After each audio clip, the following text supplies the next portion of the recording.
The Rising of the Shield Hero has easily become one of the most popular anime since its release back in 2019, and with the start of the series' second season, its popularity is sure to grow even more. However, in all honesty, it's pretty easy to see why, as who doesn't love a good story where the main character gets betrayed but returns overpowered? And to top it off, the series takes place in a world with a complex magic system that our main character gets reincarnated into to help fight against a catastrophe that threatens to destroy his new home. That being said, if you would consider yourself a fan of the show, or just a fan of betrayals, isekais, and everything in between, stick around, as today we'll be breaking down the top 5 anime that are similar to the Rising of the Shield Hero. Starting off with number 5, Spirit Chronicles. When 20-year-old college student Haruto Amakawa dies in a tragic accident, he does not expect to wake up in an unfamiliar world in the body of a young boy named Ryo. As their memories and personas fuse, Ryo realizes that he now possesses magical powers, and is relieved to find that his burning passion for revenge against his mother's murderers has not subsided despite his newly changed identity. Not long after, Ryo comes across a kidnapped princess of the Bertram Kingdom and saves her without hesitation.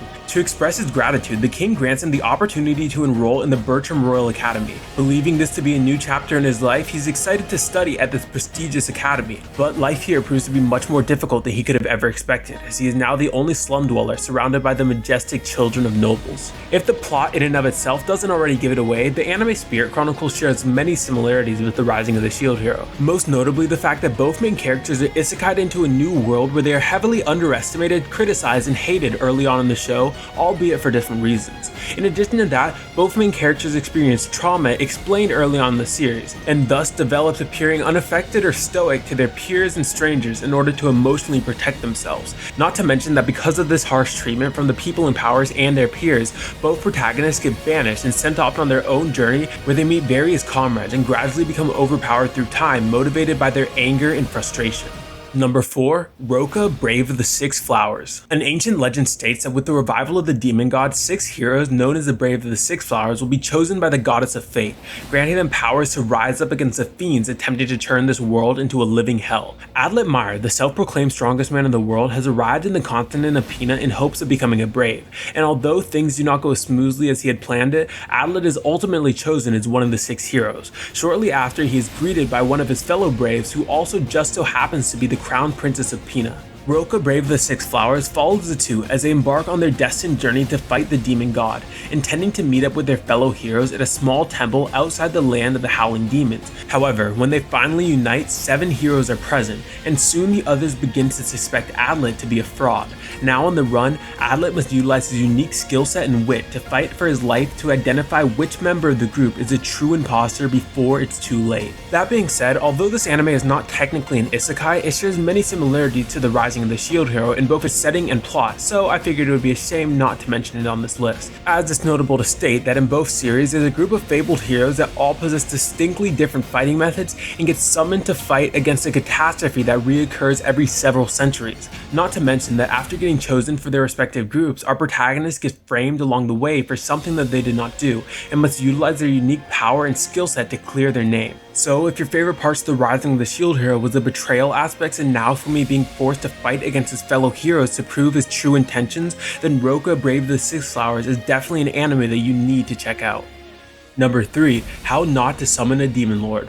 When it comes to the fantasy MMORPG Cross Reverie, none can match the power of the Demon King Diablo. Possessing the game's rarest artifacts and an unrivaled player level, he overpowers all foolish enough to confront him. But despite his fearsome reputation, Diablo's true identity is Takuma Sakamoto, a shut-in gamer devoid of any social skills. Defeating hopeless challengers day by day, Takuma cares about nothing else but his virtual life. That is, until one day a summoning spell suddenly transports him into another world where he now possesses the appearance of Diablo. In this new world resembling his favorite game, Takuma is greeted by the 2 girls who summoned him, Rem Galliou, a petite Pantherian adventurer, and Shara L. Greenwood, a busty elf summoner. The 2 had performed an enslavement ritual in an attempt to subjugate him, but the spell backfires, causing them to become his slaves instead. With the situation becoming more awkward than ever, Takuma decides to accompany the girls in finding a way to unbind their contract while learning to adapt to his new existence existence of the menacing Demon King. As I'm sure you're able to pick up from by listening to the plot, this show shares many similarities to the Rising of the Shield Hero, notably the fact that both series have protagonists that get themselves summoned into a fantasy game-like world and are given a bad name from the start. Not to mention that in both series our main characters struggle to survive when many people show them ill intent after entering their new world. However, along the way our protagonists are still able to find companions for themselves and start their new adventure. Number 2. Cautious Hero. The hero is overpowered but overly cautious. There is a popular saying, you can never be too careful. It is important to prepare for every situation you may face, even if it seems like an unnecessary waste of time. Also, in RPG games, it is good to exceed the level of your enemies to achieve total victory. These words describe Seiya Ryugyuin a little too perfectly. After being summoned by the goddess Restarte to save the world of Giabrande from destruction, the hero prepares himself for his noble journey. While this might be normal, he spends a very long time training himself, despite having overpowered stats. He fights weak enemies using the strongest skills and buys excessive amounts of supplies and potions, all to stay safe. And while his attitude may be a bit annoying, it might just be the saving grace of Giabrande, especially considering the fact that it is a world where the forces of evil exceed all expectations. Once again, if the plot doesn't already give it away, this series shares many similarities to the Rising of the Shield Hero. In both series, our protagonists get summoned to a fantasy world against their will and are tasked with defeating a force that threatens to destroy their new world. Both main characters also are forced to level up and fight monsters in the process in the aim of defeating the threat and one day returning to their home. That being said, Cautious Hero does carry itself as a bit more of a comedy where Seiya is overpowered yet naive, whereas Shield Hero has more serious tones as Naofumi is looked down upon and works his way up the ranks. Nonetheless, both are fantastic isekais, and if you enjoyed Shield Hero, I'd strongly recommend adding Cautious Hero to your watch list. And finally, number 1, Arifureta from Commonplace to World's Strongest. The ordinary life of 17-year-old Hajime Nagamo is disrupted when he and his classmates are summoned to a fantasy world and tasked with saving all of mankind. While his classmates are gifted with impressive abilities useful in combat, Hajime is belittled for only gaining an inferior transmutation skill that lacks any real offensive power.